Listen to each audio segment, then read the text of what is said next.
Bisa fokus, jangan kemana-mana. Gak usah ngurusin yang lain. Sampai ini Menteri Koperasi. Masa masih mengurusin judi online? Judi online biar berjalan sesuai hukumnya gitu. Jangan panik. Jangan panik. Kok kayaknya panik attack Pak Budi hari ini? Jangan panik Pak, santai saja. Kalau memang tidak terlibat, santai. Tidak usah ke sana kemari gitu.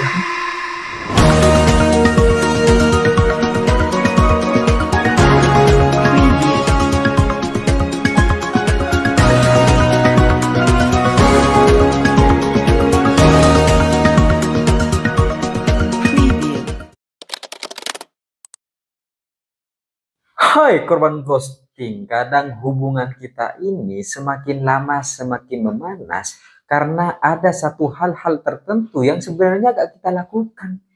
Kita misalnya dituduh selingkuh, wah gak terima kita gitu.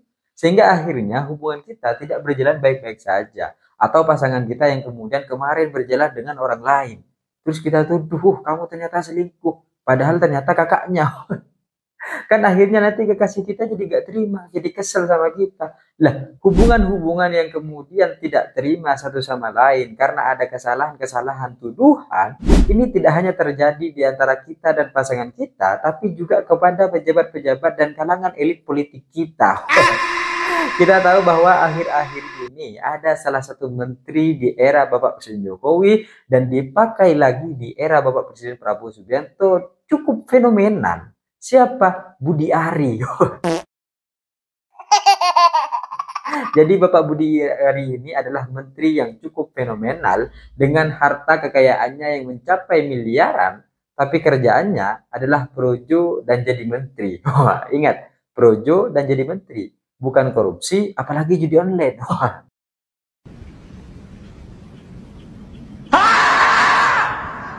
Bukan gitu.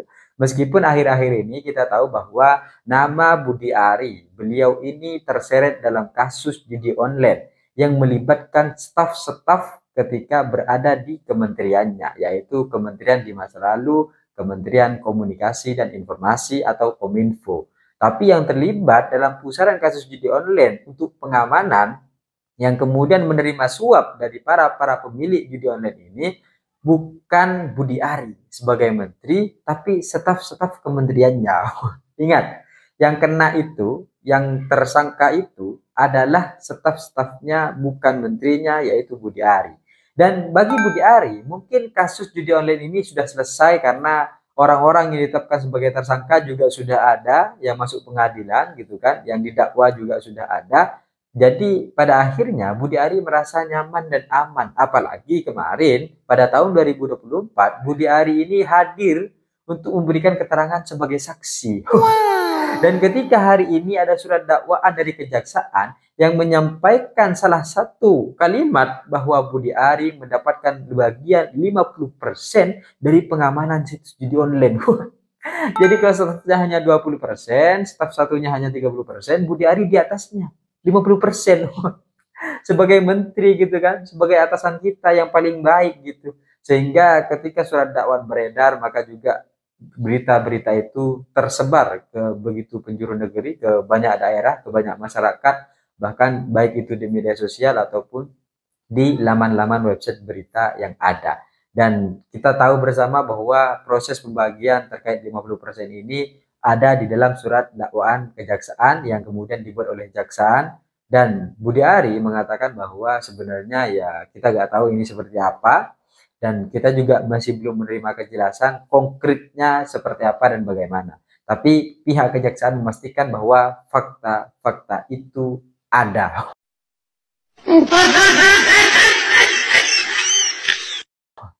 Jadi ketika akhirnya bagi Budi Ari persoalan tentang kasus judi online sudah selesai dan beliau hari ini sudah menjabat Menteri Koperasi, maka masa lalu itu sudahlah ditinggalkan begitu saja. Tapi faktanya enggak. Karena kasus 50% yang kemudian diterima oleh Budi Ari dalam berita-berita dan surat dakwaan yang beredar, ini membuat satu kepanikan. Gimana gak panik gitu? Wong kemarin dipanggil sebagai saksi, masa hari ini mau ditetapkan sebagai tersangka? Ya panik lah. Panik gak? Sehingga dari kasus-kasus kejadian ini, Budi Ari sempat menunda rapatnya bersama DPR karena beliau adalah sekarang Menteri Koperasi, dan ada rapat bersama DPR, itu sempat ditunda gitu. Entah karena Budi Ari sedang mengurusi kasus judi online-nya, atau memang ada urusan-urusan lain. Sempat ditunda, dan akhirnya kemarin sempat terjadi rapat bersama rapat bersama DPR RI. Dan ketika Budi Ari rapat bersama DPR RI, ada satu bombardir yang dilepaskan kepada Budi Ari. Bombardir yang dilakukan oleh PDIP dengan pernyataan dan pertanyaan-pertanyaannya. Apa yang kemudian sedang dilakukan oleh Budi Ari? Pak, fokus Pak. Koperasi ini adalah visi yang kemudian sudah diinstruksikan oleh Bapak Presiden Prabowo Subianto untuk memajukan ekonomi-ekonomi yang ada di desa. Fokus, jangan kemana-mana. Gak usah ngurusin yang lain. Sampai ini Menteri Koperasi. Masa masih mengurusin judi online? Judi online biar berjalan sesuai hukumnya gitu. Jangan panik. Jangan panik. Kok kayaknya panik attack Pak Budi Ari ini? Jangan panik Pak, santai saja. Kalau memang tidak terlibat, santai. Tidak usah ke sana kemari gitu kan. Kalau ada lagu ke sana kemari mencari alamat, ini Budi Ari sedang ke sana kemari mencari pengamanan.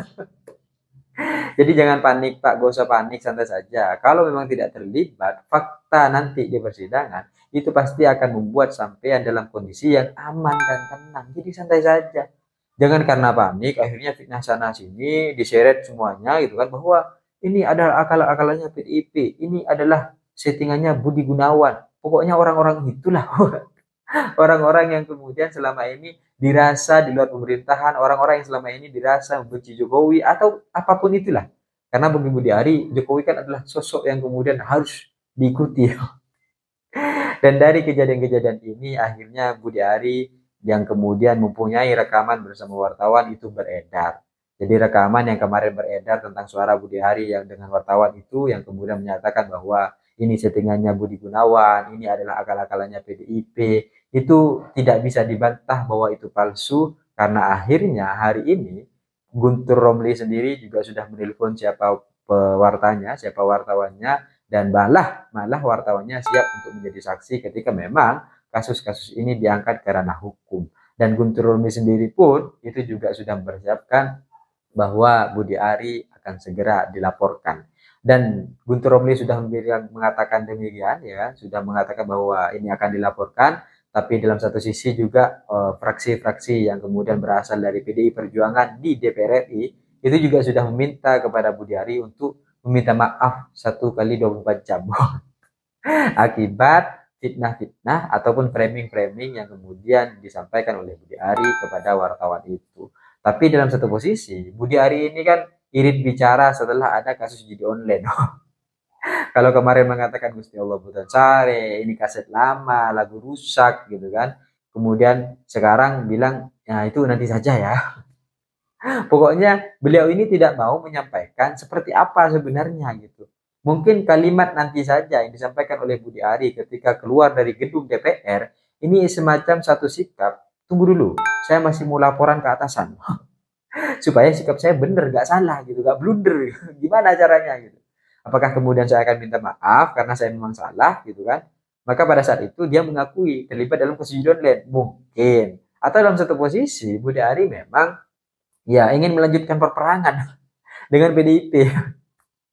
Karena kalau dilihat sebenarnya akhirnya kan hari ini peperangan yang kemudian terjadi tidak hanya tentang Budi Ari sendiri melawan kasus-kasus judi online-nya, tapi juga dengan partai tertentu. Karena dia sudah menyeret nama partai.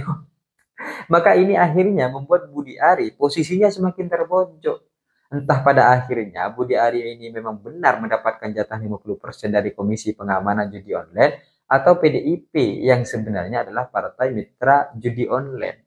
Tapi apapun itu, yang namanya judi online ini harus dibongkar sampai ke akar-akarnya. Jangan sampai ada situs-situs lagi yang kemudian beredar. Jangan sampai ada anak-anak muda masyarakat Indonesia yang masih menikmati judi online yang pada faktanya ini tidak berdampak baik bagi mereka. Ini hanya berdampak terhadap sosial yang kemudian semakin memburuk, ekonomi yang kemudian tidak baik-baik saja. Pokoknya buruk aja dampaknya.